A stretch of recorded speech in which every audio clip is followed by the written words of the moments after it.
going out to the pond to feed the fish. I spend a lot of time out here, especially in the mornings, late evenings. It's very relaxing, very calm out here.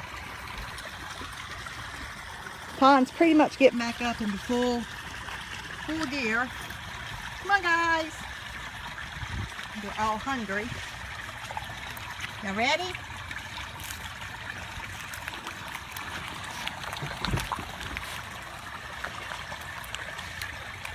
I'm actually feeding them two different sized pellets because there's the big fish and little fish. There's my big koi and the white, solid white koi. And there's a black koi in here. Ah, there's the black koi. There's a pond pump. Got ready for cleaning. And that pump pushes 4,000 gallons per hour through the waterfall, which is also the filter. And you can actually see over at the side where it comes up out of the pond. It goes up under the rocks and goes into a big white PVC pipe in the middle of all those irises, and actually discharges at the bottom of the filter, and the water comes back up through it. The first overflow goes into a 100-gallon water trough, and this fills into the pond. The back one, the big filter, is 300-gallon Rubbermaid stock pond.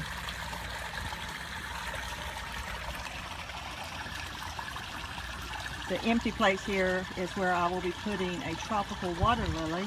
It should be here Friday. They ship them usually the first or second week in May, once your water temperature gets up, and the water temperature is 72 degrees now. And all the orange ones are the Sarasas from the original stock when I first set this pond up about 14 years ago. It used to be an above ground pool when Robert was little, and that's why it's deeper in the middle where it was dug out. So it's 3.5 feet in the middle.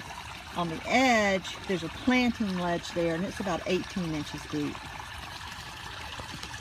And the water lilies that are already in there are hardy water lilies, and they come back every year. Got a couple of blooms that have just started to break the surface, and those actually bloom out white.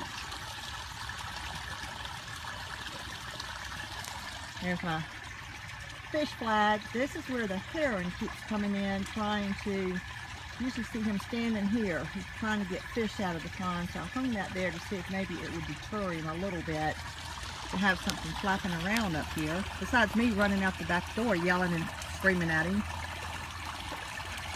Unfortunately, it's against the law to shoot a blue heron. They're on a protected species list, so shooting's not an option, though sometimes I would like to.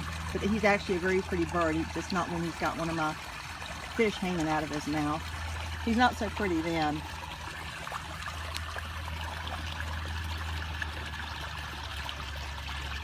There's my big one, the big guy.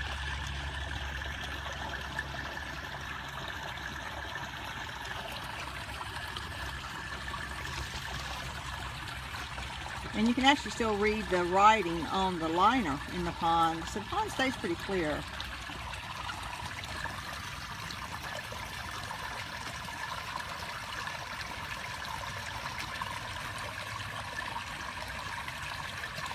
This is all, this big green mat is parrot feathers, and it's not rooted to the bottom. It's like a big mat. The fish can actually swim up under it, which is good for them to hide. Good place for them to hide. And the big white ring over in the corner has water lettuce in it, and that will actually fill up that whole ring within probably been in the next about 2 or 3 weeks, until you can't see the white ring anymore. It's just full of the water lettuce that hangs over the side. I've done this for the last couple of years, and it works out really well. It's like a little floating island for the fish. Anything so the fish can have a place to hide, to get away from the natural predators out here. The heron is the worst one, but there's also raccoons that come out here. And you can see the fish will actually get up in that parrot's feather trying to get pieces of food that's fallen over there. The black one is a butterfly koi. It's got the long fins.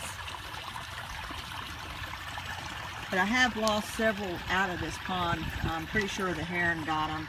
I had 2 more in here the size of this one last fall, and they are not in here this spring when everything started coming back up again.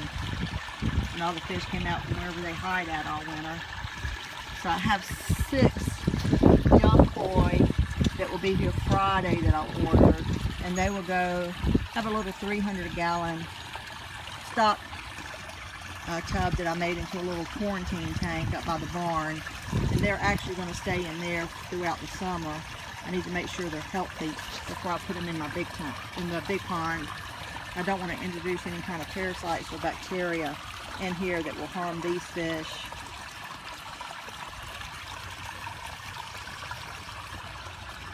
But these fish will come right up to you. I think they're waiting for me to give them another handful of food.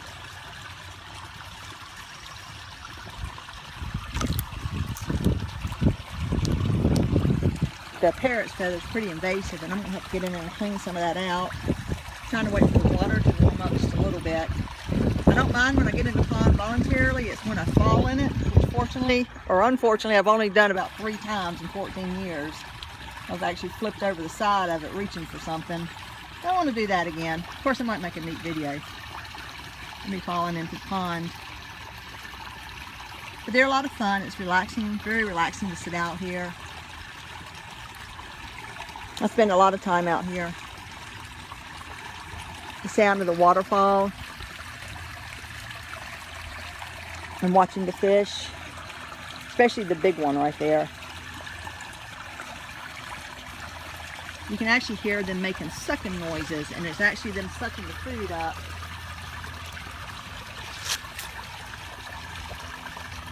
And these fish get fed twice a day. They eat a lot during the summer when the water temperature gets up, and during the winter they don't eat at all. Once the water temperature drops below 50 degrees, they stop feeding. And as the water cools off in the fall, I switch them over to feeding them Honey Nut Cheerios. And they also get Honey Nut Cheerios in the beginning of the spring until they get back up on their high protein koi food. And the solid white one actually has a metallic sheen to him. And again, the black one, I don't know where the black one came from. I never bought a black one. He showed up here, I guess about a year ago. I looked in and I go, where did that black fish come from? But I've never bought a black koi, but it's definitely a koi. He's got the whiskers, and it's definitely a long fin. It's a butterfly. So, have no idea where it came from, but it's in here now.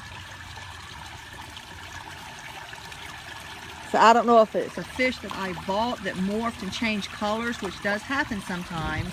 It's got gray around its eyes and around its mouth, but the rest of it's black. But all these little babies, all these orange and red and whites, all these fish were born in here. They were from my original stock. There's a couple black and orange ones that are really pretty.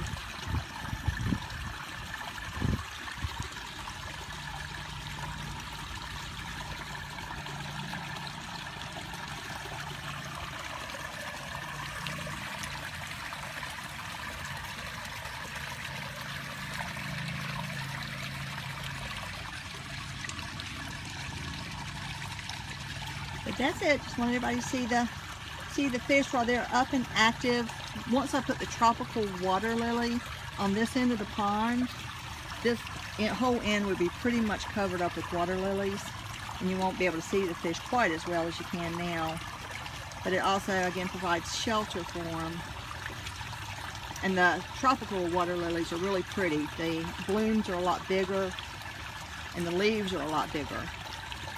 So that gives me about, by the time everything finishes filling out, about 75% surface area covered to protect the fish and to shade the pond.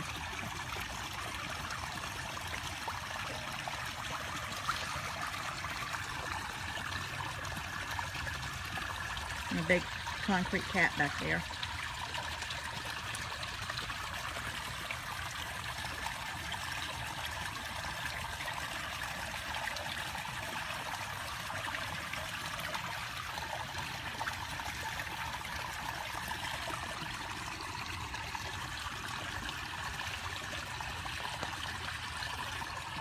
I think they're all about done eating now. They're all full, it looks like. finish up the last little pieces of food. There's a couple of solid black little small ones in there.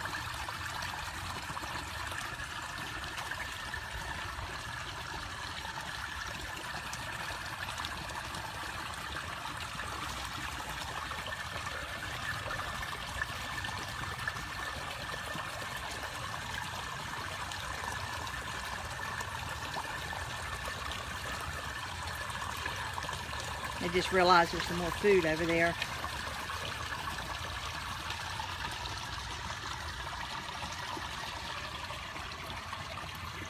And there's one of the tadpoles.